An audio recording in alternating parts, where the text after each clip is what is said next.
wave recorder has been a big benefit to us in passing through the time away on our transit out to the moon. And it's rather odd to see it floating like this in Odyssey while it's playing the scenes from 2001. April 13th, 1970. The mood could only be described as relaxed. Apollo 13, man's fifth lunar mission. The third, scheduled to land on the moon, continued its tranquil coast. This is the crew of Apollo 13. Wishing everybody there a nice evening, and we're just about ready to close out our inspection of Aquarius and get back to a pleasant evening at Odyssey. Good night. 13, we've got one more item for you when you get a chance. We'd like it to stir up your cryo tanks. In addition, I have Shaft and Trunnion Okay. for a look at the Comet Bennett if you need it. Okay. Stand by. Okay, Houston, we've had a problem here. This is Houston. Say again, please. Yes, Houston, we've had a problem. We've had a main B bus undervolt. Roger, main B undervolt. Okay, stand by, 13. We're looking at it. And we had a pretty large bang associated with the caution and warning there. And as I recall, main B was the one that had a amp spike on it once before. In the interim here, we're starting to go ahead and button up the tunnel again. April 11th, 1970. Launch day. The crew of Apollo 13. Jim Lovell, commander and veteran of 3 previous missions.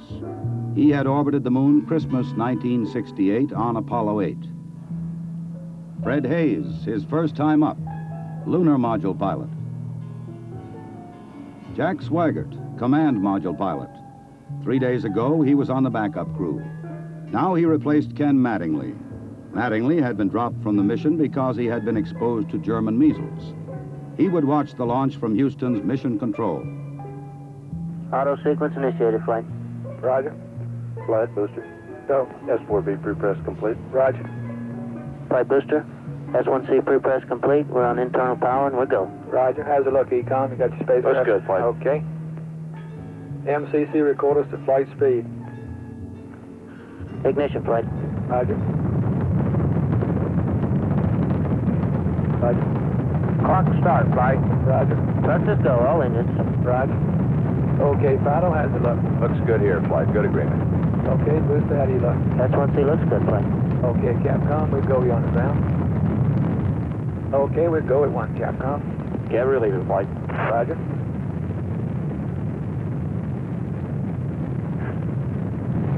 Booster, how do you look? We look good, flight. We go. Okay, Fido. We're go, flight. Looks good here. Guys, how's it look? Good, flight. Okay, Econ, GNC. Looks good, flight. Looks good, flight. Okay, Sergeant. Looks fine. Through max Q and we go, flight. Roger, Booster. And go for staging, Capcom. Confirm and board out, flight. Roger. Staging, flight. Roger. Flight Fido, trajectory confirmed, staging. Roger. Flight booster, then board out was way early. Okay. Flight confirmed, number 5 engine down. Roger. Booster, you don't see any problem with that, though, do you? Negative, not right now, flight. All the other engines are go. The next step in the routine of lunar flight was to burn out of Earth orbit toward the moon, then pull free of the third stage and dock with the lunar module Aquarius. At the controls of the command module Odyssey, Jack Swigert. We're hard docked, Houston. Roger, understand hard dock. Good deal. They pulled Aquarius away from the Saturn third stage, the S4B. Okay, I can see the S4B now at the hatch window. Odyssey and Aquarius moved away from Earth toward the moon.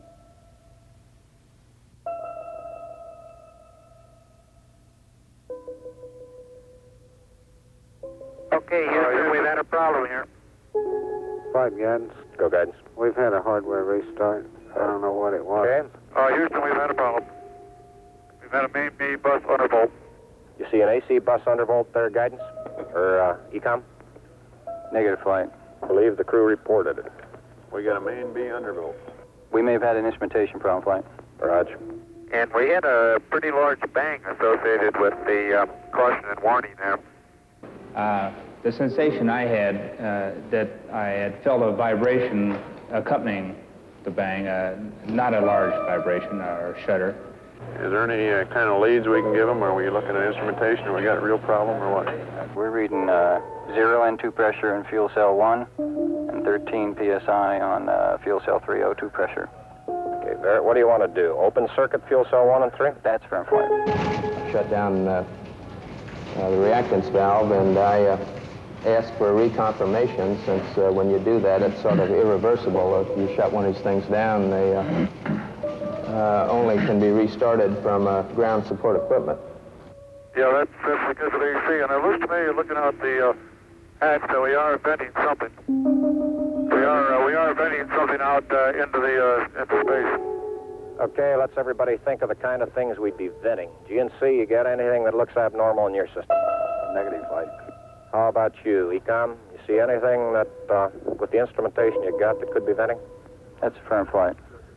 Let me look at the system flight as far as the venting is concerned. Okay, let's start scanning.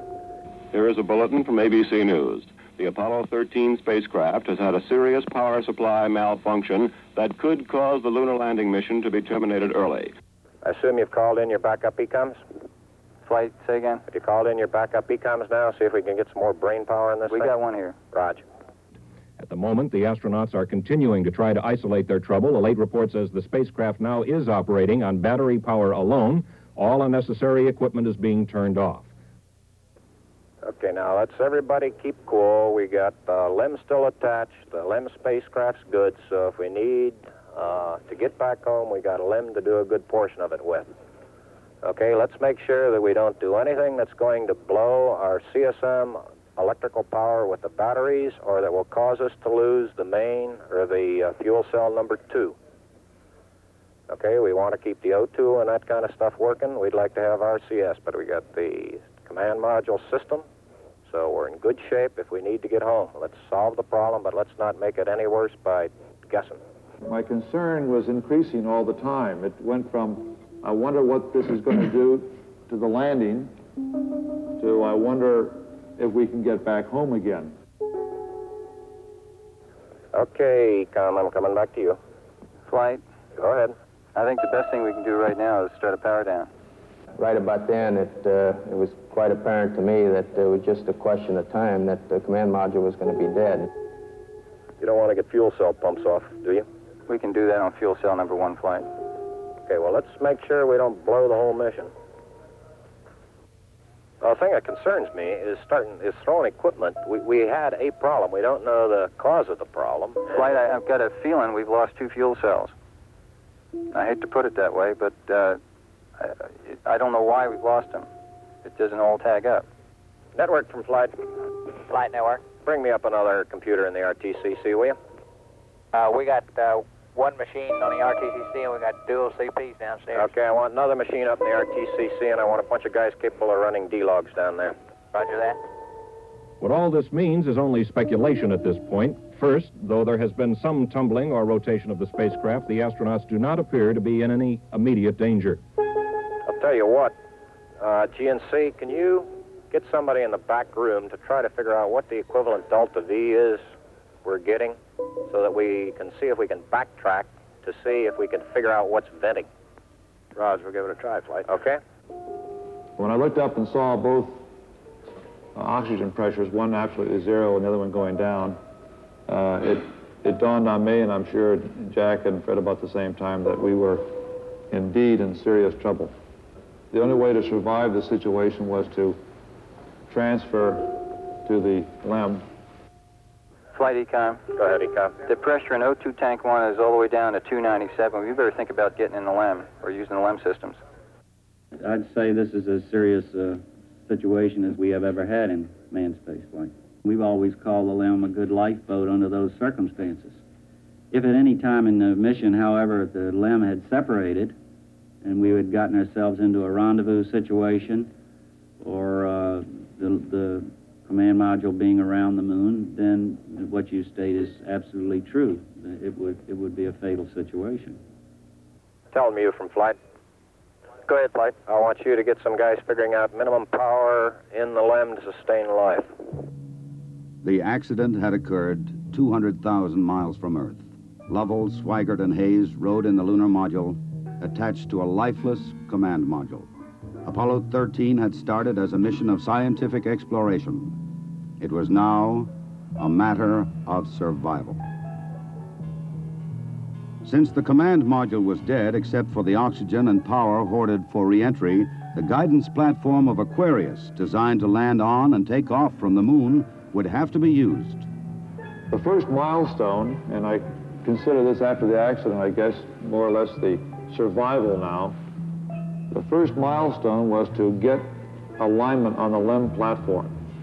Alignments are important, you know, because without knowing exactly which way the attitude of a spacecraft is in space, there's no way to tell how to burn or how to use the engines of that spacecraft to get the proper trajectory to come home. The position we are now on the Earth-Moon plane, we have to go around the moon to get back if we're going to use the DIPS engine. You would have had enough capability with the SPS engine, but of course we don't dare use that now. So we have to go to the backside of the moon and come back. To get into the correct orbit around the moon, the crew had burned out of a trajectory that would automatically bring them back to Earth. They would have to get back onto a safe course toward Earth. He needs to put his throttle to min also, Flight. Throttle to min? Yes, he's at 29% now, roughly. This maneuver, again, was completed on time, and because it was a manual burn, we had a three-man operation. Jack would take care of the time. He'd tell us when to light off the engine, when to stop it. Fred handled pitch maneuver, I handled the roll maneuver, and I pushed the buttons to start and stop the engines. Aquarius, and you go for the burn.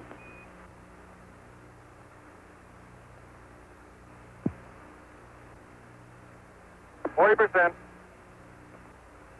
Okay, Aquarius, you're looking good. Auto shutdown. The first problem was solved. They were back on the path to Earth. But there were many other problems to be solved. From a building at Houston's Manned Spacecraft Center, systems experts coordinated the coast-to-coast effort to get the crew back. One of the big problems was consumables. There would be enough to eat and drink. But in space, there are other factors. Oxygen to breathe, electrical power to keep the spacecraft alive, water to cool the equipment and keep it operating. What we'll be doing till we get them back on the water is concentrating on everything that is their lives are dependent upon at the moment, rather than worrying about the accident, because there's nothing we can do about that now. It appears at the present time that everything is under control and that we have a safe situation at the moment. Hey, I want to say you guys are doing real good work. So are you guys, Jack. We are about 70 hours from home, and we think we have the situation in control. We've projected the consumables as I've described, and we have a plan for carrying out the rest of the mission, but there's going to be no relaxation at all as far as that goes from now until splash. There was a key decision to be made before Apollo 13 went behind the moon: where to bring them down. Their present course would take them to the Indian Ocean, where recovery would be difficult. A burn to bring them home quicker would take them to the Pacific Ocean near the recovery forces. Bringing them home even faster would place them in the South Atlantic, again away from recovery forces. It was decided to take them to the Pacific. We've run these simulators both here and at the Cape and at the contractors that continuously ever since last night. We've tried to simulate virtually everything that we've had the crew to do that is non-normal that they've done, and we've proven most everything that we've been able to run on the simulator prior to passing it up to them. There may be some details we haven't done, but at least we've checked the feasibility of everything we've done, and we'll continue to do that. They passed 137 miles from the moon. For Lovell, it was the second time that he had seen the moon so near. But there was no time for contemplation. There was another critical burn coming. Okay, look,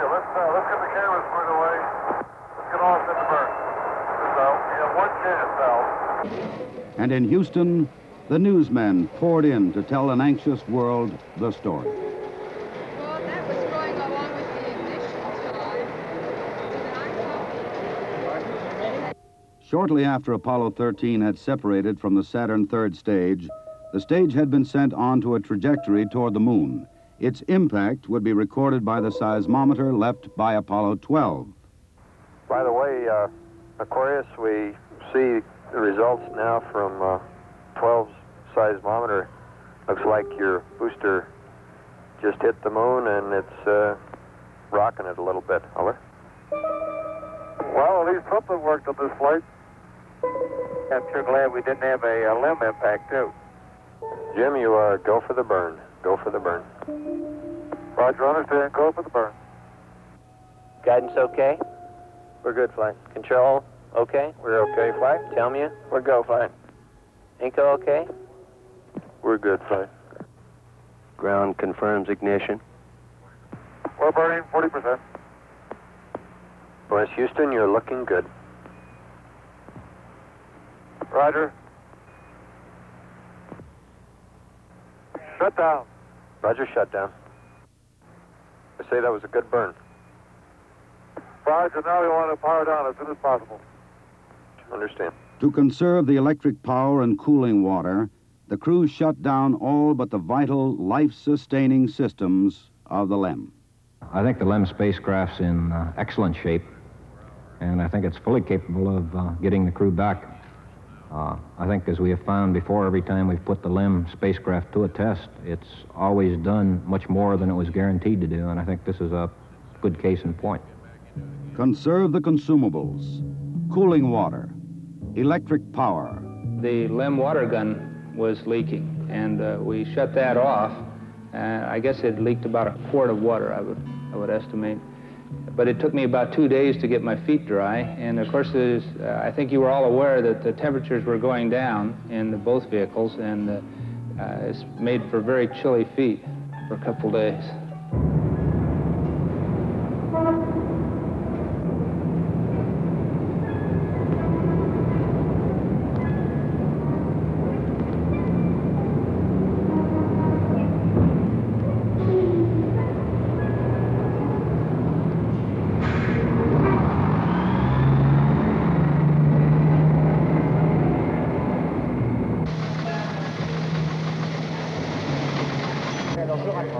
Ok, au revoir.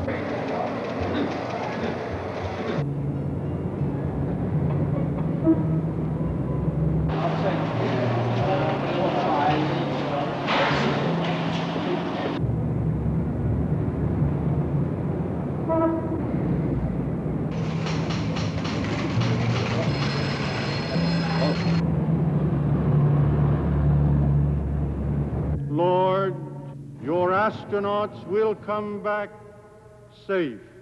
If I may be serious for one moment and ask the entire audience for a moment of prayer for the crewmen of the Apollo 13. We'll hold silence for a moment, please.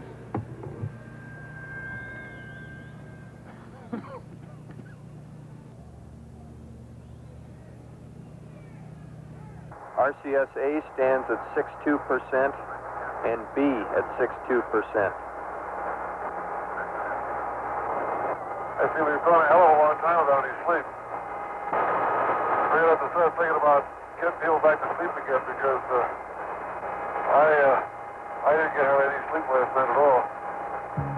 Command module just slowly kept going down in temperature until I think just prior to reentry, it was down to about 38 degrees. And along with that, it was a sort of a chilling coldness. The walls were perspiring, the windows were completely wet, and it wasn't too healthy. I recall that we went in there to get some hot dogs one day, and it was like reaching into the freezer for the food.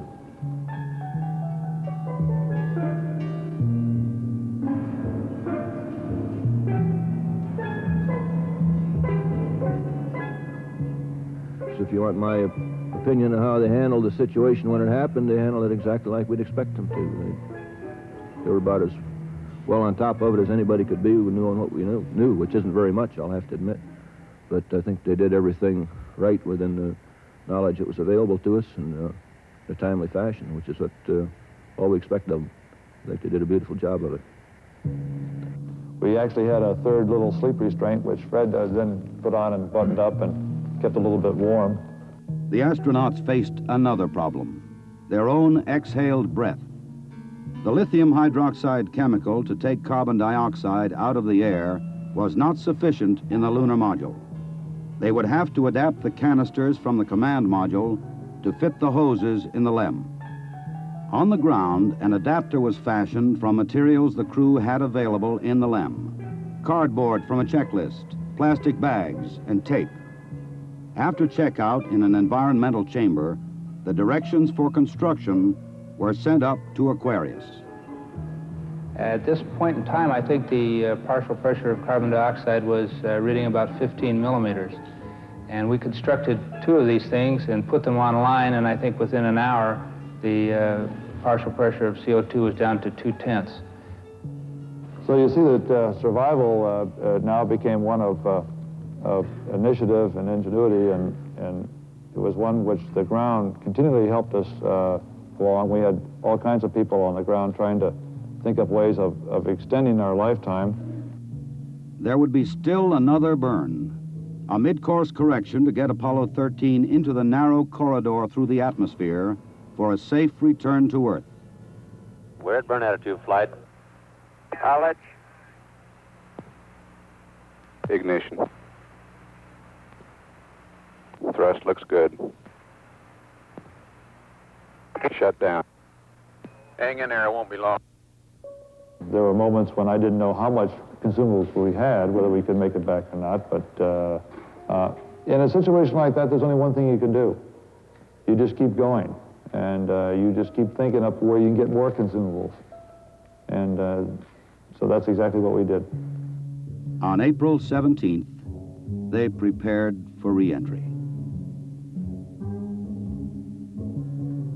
After a small course correction burn, they jettisoned the damaged service module. SF, copy that. And there's one whole side of that spacecraft missing. Is that right? The whole panel is blown out, almost from the base to the engine. It's really a mess. Man, that's unbelievable. Next, they got back into Odyssey to jettison Aquarius prior to entry into the atmosphere. Left jettison. Okay, copy that. Farewell, Aquarius, and we thank you. Okay, LOS in a minute or a minute and a half. At entry attitude, we'd like Omni Charlie. And welcome home. Thank you.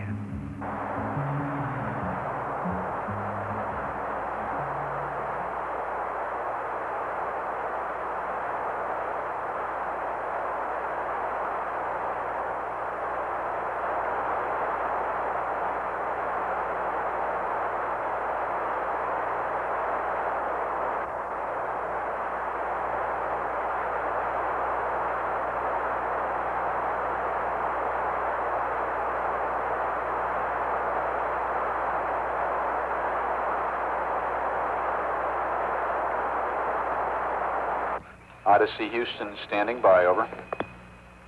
Okay, go.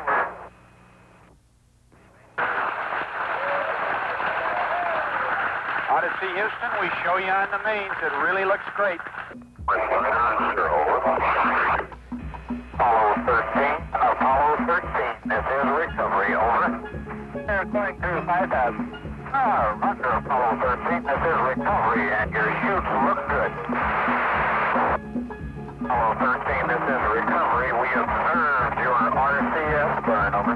This is recovery. Apollo 13 is descending. Apollo 6, this is recovery, over. Photo 1 spliced in at this time. The three chutes are displaced in the water. 0 degrees, magnetic 3 and 1/2 miles. Zero, Lima. Zero, Roger.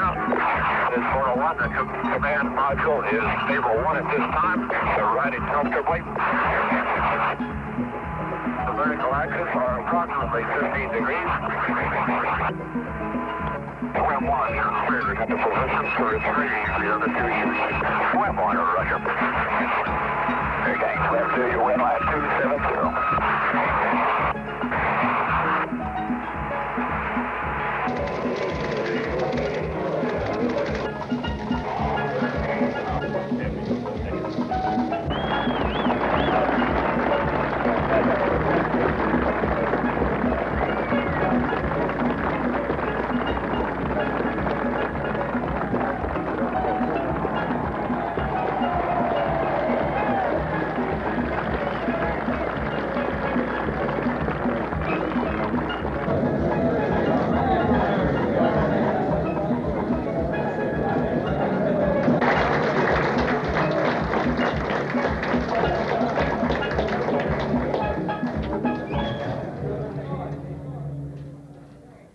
I recall, Captain, that when I spoke to you on the phone, you said that you regretted that you were unable to complete your mission.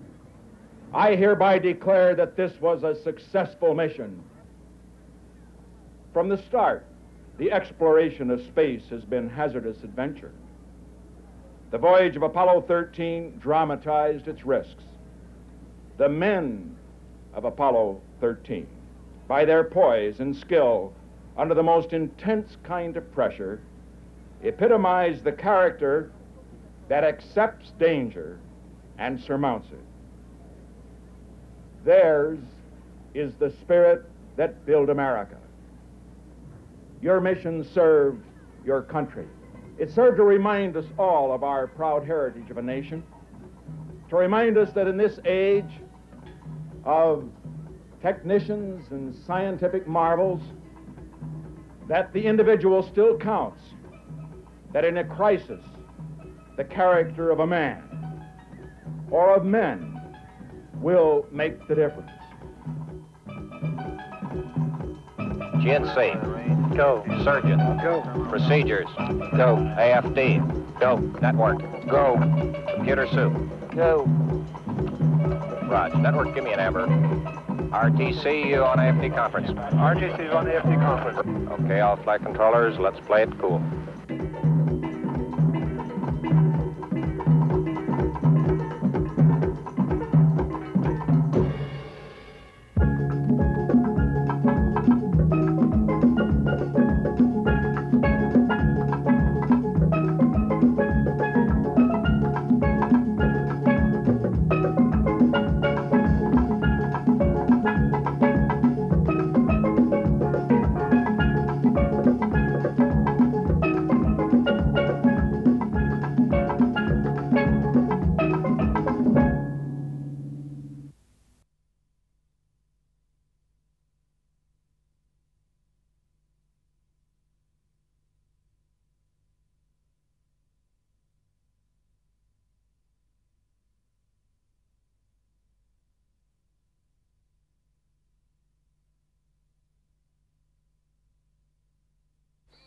We have ignition. Es hat gezündet. Das war die befreiende Nachricht, die uns heute Nacht erreichte.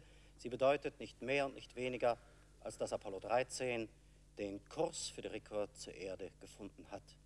Jetzt trennen uns noch 23 Stunden bis zur Gewissheit, ob dieses Unternehmen Apollo 13 zur ersten großen Tragödie im Weltraum geführt hat oder ob es ein glückliches Ende gefunden hat.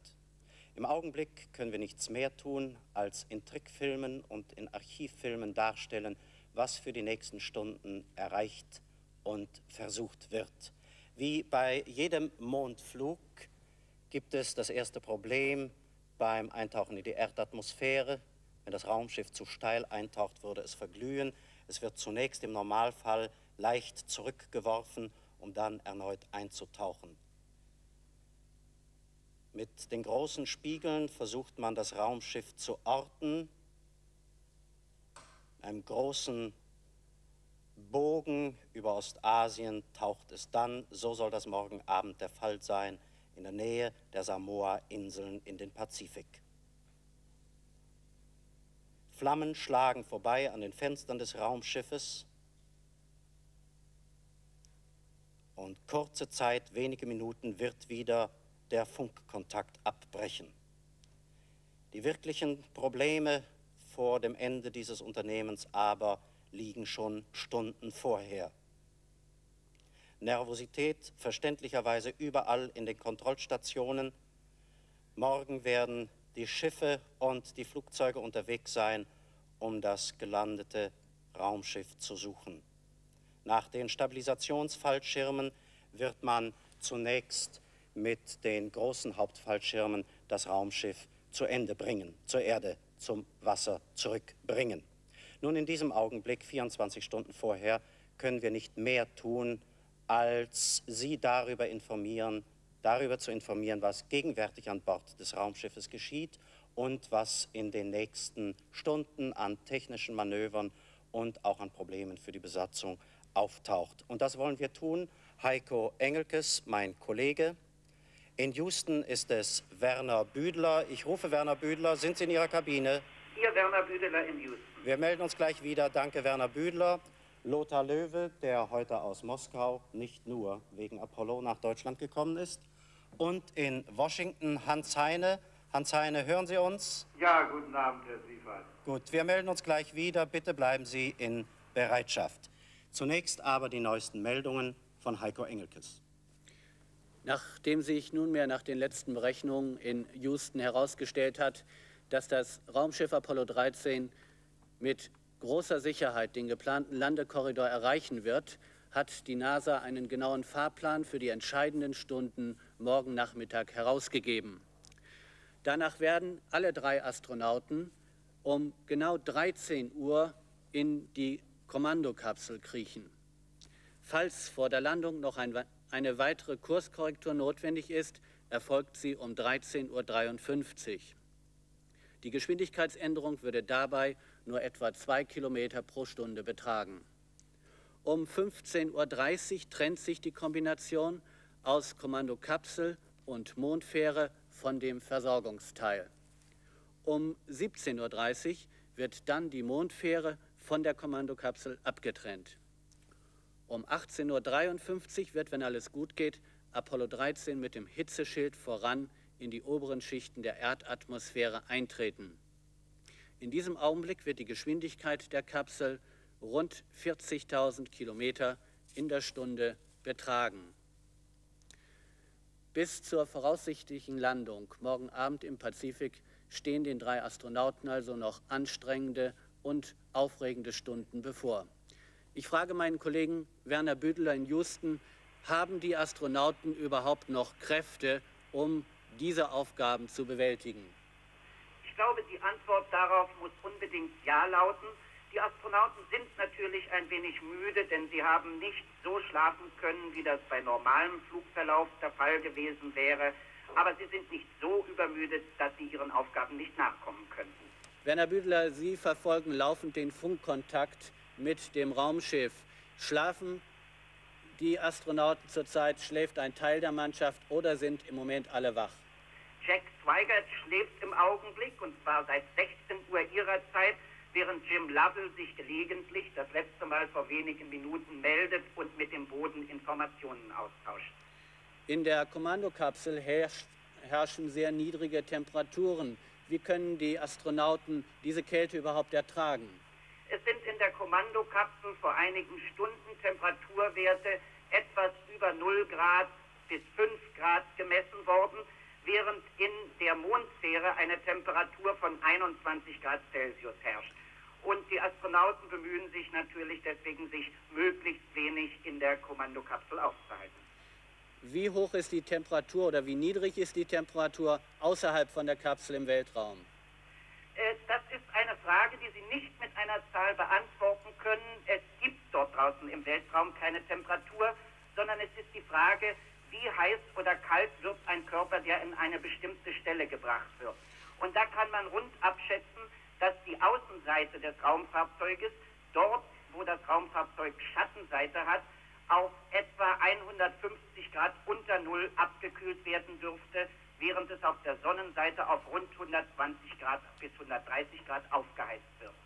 Werner Büdler, es gab heute Nachmittag eine Diskussion darüber, ob die Mannschaft beim Abstieg zur Erde die Raumanzüge anlegen soll oder nicht. Wer hat diese Diskussion gewonnen? Die Diskussion ist geführt worden, zunächst einmal hier am Boden. Es gibt ja neben den Leuten im Kontrollzentrum jetzt auch noch einen sogenannten Evaluation Board, also eine Auswertungsgruppe, die mit den einzelnen Kontrollmannschaften die verschiedenen Fragen durchdiskutiert und dann gegebenenfalls auch Empfehlungen ausspricht. Und die Frage ist dann weiter mit den Astronauten selbst diskutiert worden. Noch eine letzte Frage zum Kurs. Steht jetzt in diesem Augenblick schon fest, wie genau die Kommandokapsel das Zielgebiet im Pazifik treffen wird? Nun, man kann es im Augenblick nur so formulieren, dass man feststellen kann, die Kursabweichung beträgt nur Bruchteile eines Winkelgrades beim Eintritt in die Atmosphäre der Erde. Und wenn die Abweichung vom Landepunkt sich als zu groß herausstellen sollte, sagen wir 100 Kilometer oder mehr, dann kann man das noch berichtigen durch ein weiteres Kurskorrekturmanöver. Für den Augenblick vielen Dank, Werner Büdler. Wir haben heute Nachmittag über einen Satelliten ein Interview mit General David Jones bekommen, dem für die Bergungsflotte verantwortlichen Offizier im amerikanischen Verteidigungsministerium.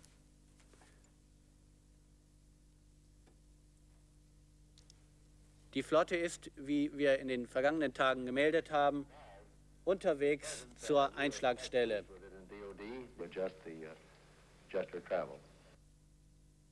Wir wollen uns das Gebiet für die Bergung aus der Nähe anschauen. Nehmen wir einmal an, die Einflugschneise und die Landeschneise von Apollo 13 sieht so aus.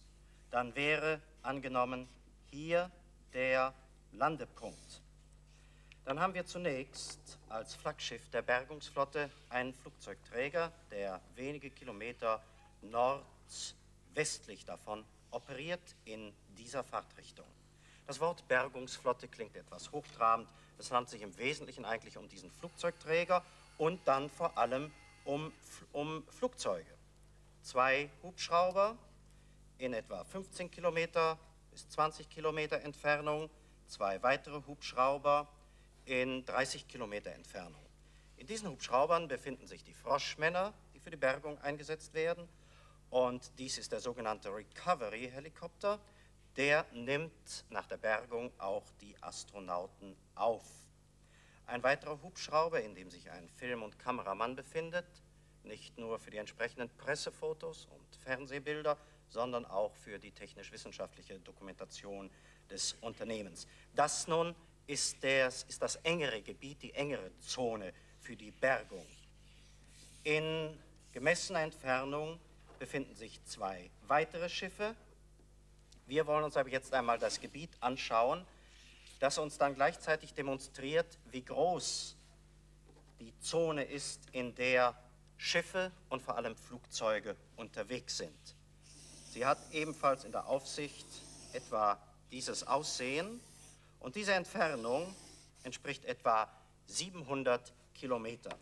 In diesem Gebiet befinden sich zunächst einmal 2 Flugzeuge, und zwar 2 Düsenmaschinen, die weitreichende Radaranlagen und selbstverständlich auch Funk- und Sendeanlagen haben, um das Raumschiff zu orten, und zwar schon bevor es in die Erdatmosphäre eintaucht. 2 Propellermaschinen sind nicht nur mit Sende- und Empfangsanlagen ausgerüstet, sondern haben an Bord ebenfalls Froschmänner und verschiedene technische Geräte, die im Notfall bei einer Wasserung in großer Entfernung zum Flugzeugträger abgeworfen werden. Selbstverständlich gehört dazu auch der Schwimmgürtel. Wir wollen uns die Situation der Bergung einmal aus dem Blickwinkel dieser Flugzeuge anschauen.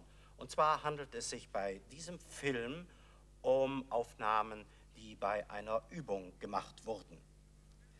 Er beginnt mit einigen Bildern, in denen die umgestürzte Kommandokapsel zu sehen ist. Sie richtet sich normalerweise selbst wieder auf. Das könnte morgen eine Schwierigkeit bedeuten, weil ja die Elektrizität, der elektrische Strom sehr knapp geworden ist. Dann könnte auch hier der Froschmann oder ein Flugzeugträger helfen. Die Flugzeugträger die Hubschrauber bringen im Normalfall die Froschmänner bis dicht an die Kapsel, die zunächst den Schwimmgürtel anlegen. Sie sehen an diesem Bild besonders deutlich, dass es sich um eine Übung handelt. Bei größerer Entfernung zum Flugzeugträger werden also die Propellermaschinen für die Bergung eingesetzt. Zunächst wird entsprechendes Material abgeworfen und dann kommen auch hier die Froschmänner. Also eine Bergung ist in jedem Fall auch gewährleistet bei großer Entfernung zum Flaggschiff der Bergungsflotte.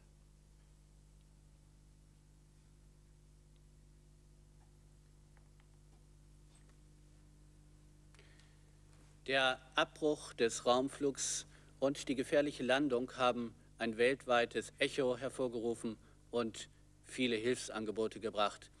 Der sowjetische Ministerpräsident Kosygin hat gestern sogar ein persönliches Schreiben an Präsident Nixon gerichtet und ihm nur jede mögliche Unterstützung zugesagt. Lothar Löwe, wie haben eigentlich in den vergangenen Tagen die Menschen in der Sowjetunion auf diese Nachrichten reagiert? Mit großer Anteilnahme. Nur ein kleines Beispiel. Als ich hierher flog nach Köln, stieg ich in Moskau zusammen in das Flugzeug mit dem sowjetischen Schachweltmeister Botvinnik. Wir kamen ins Gespräch und seine erste Frage war, was haben Sie Neues gehört über die amerikanischen Astronauten? Und ich gab ihm einen kleinen Überblick und er war sehr beruhigt eigentlich und sagte, er hoffe, dass diese 3 tapferen Männer sicher landen würden.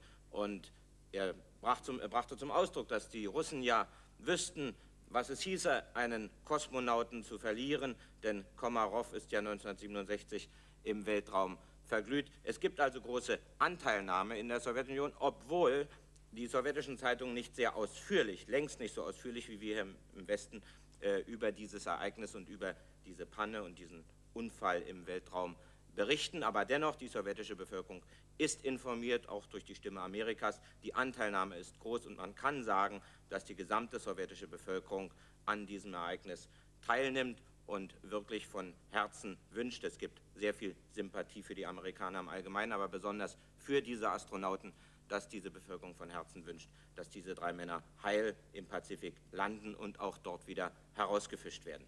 Glauben Sie, dass ein Sowjetrusse auf eine solche Nachricht, auf ein solches Unglück anders reagiert als ein Amerikaner? Das glaube ich nicht. Ich glaube, die Reaktion ist ganz gleich auf der ganzen Welt. Ich glaube, es wäre ein Gefühl tiefer Betroffenheit, tiefer Trauer. Es ist interessant, dass heute auch die sowjetischen Kosmonauten in einem Telegramm nach Houston ihr Mitgefühl ausgedrückt haben und darauf aufmerksam gemacht haben, dass auch sie natürlich die glückliche Heimkehr ihrer Kollegen wünschen. Und natürlich verfolgen die sowjetischen Weltraumforscher sehr aufmerksam das Rettungsmanöver, das jetzt eingeleitet wird, die Rettungsmaßnahmen. Denn aus diesen Erfahrungen lernen ja nicht nur die Amerikaner, denn aus diesen Erfahrungen lernen natürlich auch die Russen. Es ist eigentlich bedauerlich, dass zunächst also eine solche Notsituation zu einer möglichen Zusammenarbeit im Weltraum oder in einer Weltraumaktion führen muss. An sich ist es im Augenblick ja Zusammenarbeit nur auf ganz anderem Gebiet. Ja, nur auf dem Gebiet der Meteorologie, ja. Aber es gibt natürlich den Ansatz einer Zusammenarbeit, wenn man so will. Die Russen haben, oder Premierminister Kosygin hat angeordnet, dass 4 sowjetische Schiffe in den Pazifik dampfen, in das Landegebiet, und sollte die Kapsel nicht im vorgesehenen Gebiet landen, dann werden die Russen mit ihren Schiffen selbstverständlich eingreifen und sich ebenso wie deutsche Handelsschiffe oder wie andere Schiffe darum bemühen, die amerikanischen Astronauten aus dem Wasser zu bergen. Auf jeden Fall werden die Russen, und das haben sie offiziell erklärt, jede Hilfe leisten, die nur möglich ist bei der Bergung dieses Raumschiffes und bei der Bergung dieser Astronauten. Ganz ähnliche Hilfsangebote hat es ja aus aller Welt gegeben. Und wir sollten eigentlich mal Houston fragen, Herr Büdeler, wie sind eigentlich diese Angebote bei der NASA aufgenommen worden? Die Hilfsangebote, Schiffe in das Bergungsgebiet zu fahren? Nun, natürlich durchaus sehr anerkennend. Es ist ja bemerkenswert, dass eben hier sich ein gemeinsamer Geist doch zeigt in der Bemühung, die Astronauten zurückzugewinnen. Die Situation hat sich ja aber inzwischen so entwickelt, dass man sagen muss, aller Wahrscheinlichkeit nach wird das Angebot nicht ausgenutzt werden müssen, weil Apollo 13 im vorgesehenen Gebiet herunterkommen wird. Ja, Herr Büdler, wir haben soeben ein Interview erhalten aus Amerika. Es wurde uns über Nachrichtensatelliten überspielt. Und zwar ein Interview, das Sie im Auftrag der Eurovision gemacht haben mit Frank Borman. Frank Borman, dem Piloten des Raumschiffs Apollo 8, dass zusammen mit James Lovell, der jetzt in Apollo 13 der Kommandant ist, in den Weihnachtstagen 1968 als erstes bemanntes Raumschiff um den Mond geflogen ist. Und dieses Interview, das hoffe ich, können wir jetzt zeigen, also Werner Büdler im Gespräch mit Frank Borman. So, wir warten noch auf das Interview. Es hat eine kleine Verzögerung gegeben. Bitte gedulden Sie sich noch.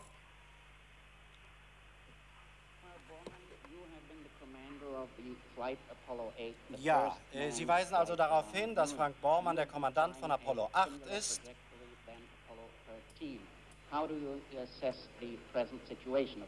Wie beurteilen Sie die gegenwärtige Situation von Apollo 13? Borman antwortet darauf, nun, ich kann mit Erleichterung sagen, dass sich die Dinge stabilisiert haben und dass ich jetzt über den Ausgang recht zuversichtlich denke. Wo waren Sie, als das Missgeschick geschah? Ich war hier in Houston. Wir haben hier eine Expertengruppe gebildet, die alle eingehenden Daten und die mögliche Entwicklung beobachtet.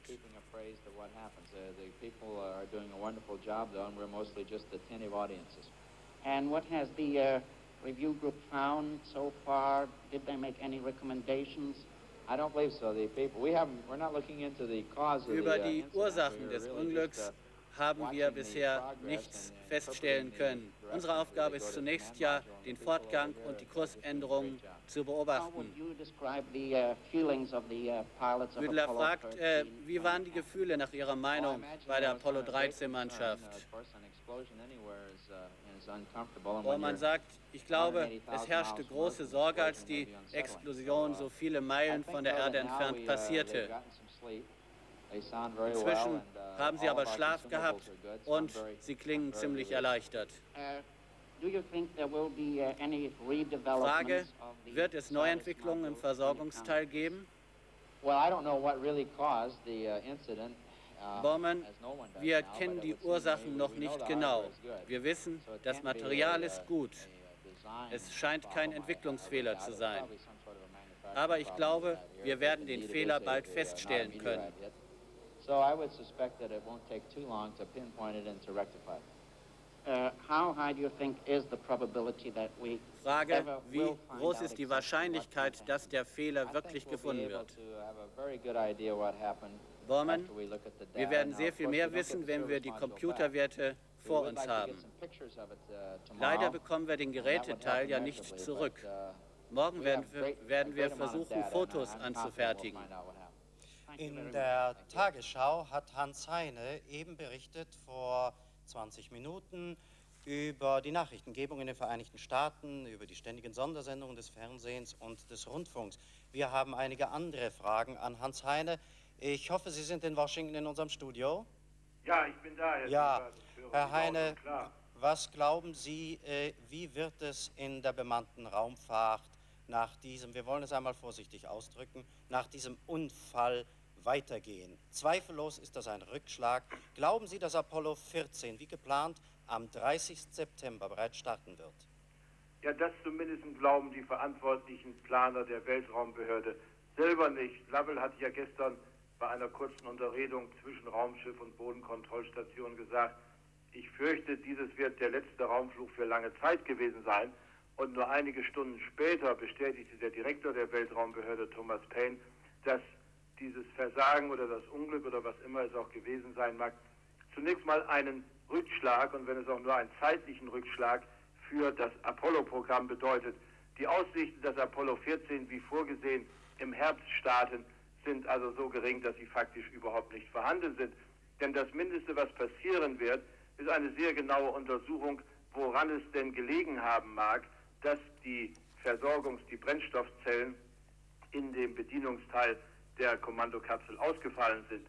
Und wenn man das feststellen kann, was ja noch fraglich ist, dann wird man zumindest darüber nachdenken, wie man gewisse Systeme, Ventile, Anschlüsse, Rohre oder Behälter so verstärken oder so verändern kann, dass eben ein ähnlicher Unfall in Zukunft mit an Sicherheit grenzender Wahrscheinlichkeit ausgeschlossen werden kann. Aber wir können feststellen, man wird das Apollo-Programm vielleicht aufschieben, verschieben, aber in keinem Fall abbrechen. Das heißt, Man wird es nicht einschränken und Präsident Nixon, der ja gestern hier in das Raumfahrtzentrum von Goddard in der Nähe von Washington gefahren ist, um sich dort über sämtliche Vorgänge instruieren zu lassen, hat anschließend über Michael Collins, einen der ersten Mondfahrer, der jetzt im Außenministerium als Unterstaatssekretär tätig ist, erklären lassen, dass die Probleme, die bei Apollo 13 aufgetreten seien, auf keinen Fall von der weiteren Erforschung des Mondes und seiner Umgebung abschrecken würden und abschrecken sollten. und eines Tages wird es auf dem Mond tatsächlich eine Mondstation geben, die ja im Grunde auch das Apollo-Programm und die Jahre danach krönen soll. Eine Mondstation, aber das ist nicht das einzige Projekt, das die amerikanische Raumfahrt verfolgt. Es gibt andere und es könnte ja sein, dass man diesen anderen Projekten jetzt zunächst das besondere Interesse zuwendet. Also nicht mehr der Mond, sondern einige andere Dinge, zum Beispiel das Skylab, das ist also das Laboratorium im Weltraum, ja auch ein Projekt, das in den nächsten Jahren bereits verwirklicht wird. Herr Siebert, es gibt diese langfristigen Planungen nicht nur für die Erforschung des Mondes, wie sie im Rahmen des Apollo-Programms vorgesehen ist, sondern auch für anschließende Programme, die beispielsweise die Errichtung einer ständigen Station auf dem Mond vorsehen.